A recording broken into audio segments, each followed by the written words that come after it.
মজার ব্যাপার হচ্ছে আপনি বর্তমানেও বিভিন্ন ধর্মের দিকে তাকান, বৌদ্ধ ধর্ম, হিন্দু ধর্ম, খ্রিস্ট ধর্ম, তাদের মধ্যেও রোজা আছে। ইংরেজরা, খ্রিস্টানরা এটাকে বলে ফাস্টিং। কি বলে? ফাস্টিং। আমাদের হিন্দু ভাইয়েরা বলে উপবাস। তারা কি বলে? উপবাস। আবার এখন আন্দোলনেরও একটা মাধ্যম হয়েছে এটা, না খেয়ে থাকা, এটারে বলে অনশন। এটারে কি বলে? অনশন ধর্মঘট। মানে আমাদের দাবি না মানলে আমরা খাবো না, রোজা রাখলাম, আছে না নাই? তারপরে আধুনিক বিজ্ঞান এটার একটা নাম দিয়েছে না খেয়ে থাকাকে, অটোফিজি। কি বলে? অটোফিজি। জাপানের এক চিকিৎসা বিজ্ঞানী এই অটোফিজির উপর গবেষণা করে সে নোবেল পেয়েছে। সুবহানাল্লাহ পড়বেন না?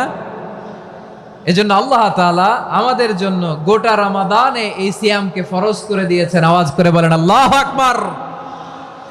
রাব্বুল আলামিন বলেন, ইয়া আইয়ুহাল্লাযীনা আমানু কুতিবা আলাইকুমুস সিয়াম। সিয়ামকে তোমাদের উপরে ফরজ করা হয়েছে, কামা কুতিবা আলাল্লাযীনা মিন ক্বাবলিকুম, যেমনি তোমাদের পূর্ববর্তীদের উপর রোজা ফরজ করা হয়েছিল, লাআল্লাকুম তাত্তাকুন, যাতে করে তোমরা আল্লাহ সচেতন হতে পারো, যাতে করে তোমরা মুত্তাকি হতে পারো। লাআল্লাকুম তাত্তাকুন, যাতে করে আমরা আল্লাহ সচেতন হতে পারি, আল্লাহ কনসিয়াসনেস আমাদের মধ্যে গ্রো করে। এটা হচ্ছে রোজার prime objective, the prime objective of সিয়াম। অনেকে জিজ্ঞেস করলে অনেকে বলে রোজার মূল উদ্দেশ্য হচ্ছে না খেয়ে থাকা। না। অনেকে বলে গরিবদের কষ্ট অনুধাবন করা রোজার উদ্দেশ্য। না। রোজার উদ্দেশ্য কি, সিয়াম পালনের উদ্দেশ্য কি, এটা আল্লাহ তাআলা স্পষ্ট এই আয়াতের পেছনে বলেছেন যে লাআল্লাকুম তাত্তাকুন, যাতে করে তোমরা আল্লাহ সচেতন হতে পারো, আল্লাহ ভীতি তোমাদের মধ্যে গ্রো করে, গড কনসিয়াসনেস, আল্লাহ কনসিয়াসনেস, আল্লাহ সচেতনতা যেন বাড়ে, দ্য সেন্স অফ অ্যাকাউন্টেবিলিটি। আল্লাহর সুপ্রিম কোর্টের কাঠগড়া এই দুনিয়াতে আমি যাই করলাম তার সব কিছু যে পাই টু পাই হিসাব দিতে হবে, এই sense, to enhance the sense that what ever we do Allah is watching me. আপনি যাই করেন কেউ দেখে না, কিন্তু দেখে কে? শুরুতেই তো জিজ্ঞেস করেছিলাম যে কেউ যেটা দেখে না সেটা দেখেন কে? কেউ যেটা শোনে না সেটা শোনেন কে? এর নাম হচ্ছে লাআল্লাকুম তাত্তাকুন, যাতে করে তোমরা আল্লাহ সচেতন হতে পারো, আল্লাহ ভীরু হতে পারো।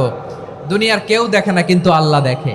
এটাই রোজার মূল শিক্ষা। আমার প্রিয় ভাইরা, আপনি লুকিয়ে লুকিয়ে ঘরের ভেতরে অন্যায় করেছেন, পাপ করেছেন, আপনার বাবা দেখে নাই, মা দেখে নাই, স্ত্রী দেখে নাই, কিন্তু দেখেছে কে? আল্লাহর চোখ ফাঁকি দেয়া যায়? আচ্ছা, বুঝে থাকলে বলেন তো, সিসি ক্যামেরার চোখ ফাঁকি দেয়া যায় কি যায় না?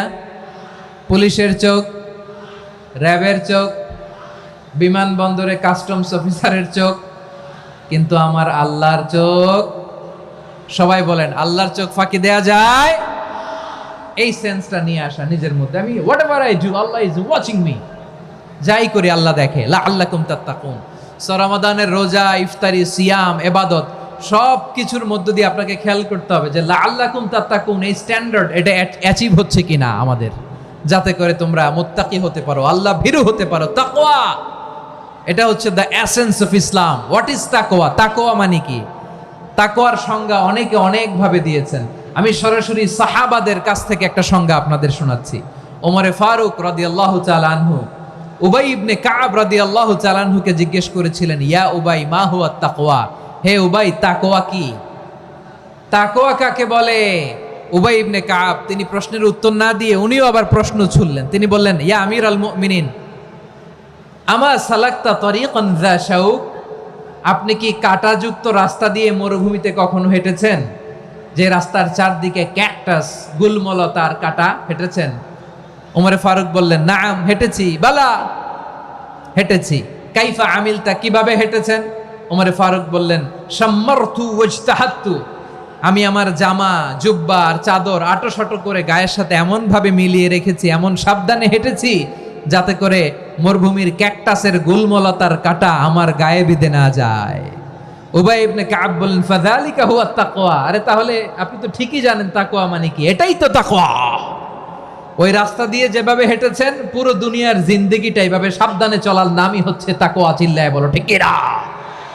এই দুনিয়াতে পাপ পঙ্কিলতা থাকবে, শয়তানির হাতছানি থাকবে, অপরাধ প্রবণতা থাকবে, নফসের খায়েশ থাকবে, অন্যায়ের হাতছানি থাকবে, সব কিছুকে দোলে মুচড়ে পেছনে ফেলে সাবধান হয়ে এই দুনিয়ার সিরাতুল মুস্তাকিমের পথে চলতে হবে। যেই রাস্তা শুরু হয়েছে দুনিয়াতে, শেষ হয়ে গিয়েছে আল্লাহর জান্নাতের ভেতরে। চিল্লায় বলেন ঠিক কিনা?